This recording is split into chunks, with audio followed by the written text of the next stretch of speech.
નમસ્કાર મિત્રો, કાળઝાળ ગરમીની સામે રક્ષણ મેળવવા માટે અને પેટને ઠંડક પહોંચાડવા માટે આપણે બિલાનું શરબત બનાવી લઈએ. એના માટે આપણે બે બિલાને આ રીતે તોડી લીધા છે. ઉપરનો ભાગ હાર્ડ હોય છે, અંદરનો માવો ખૂબ સરસ અને સ્વાદિષ્ટ હોય છે, જેનો મધ અને ફૂલ જેવો સ્વાદ આવે છે.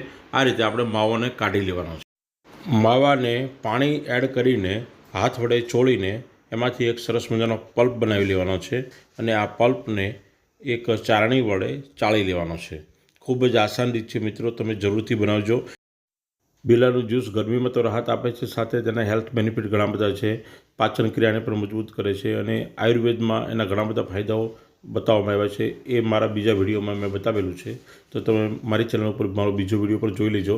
આ રીતે હવે થોડો ગોળ એડ કરી દીધો છે, થોડો સંચર પાવડર એડ કર્યો છે અને થોડો લીંબુનો રસ એડ કર્યો છે. તમે મરી પાવડર પણ એડ કરી શકો છો અને બીજા મસાલા પણ એડ કરી શકો છો.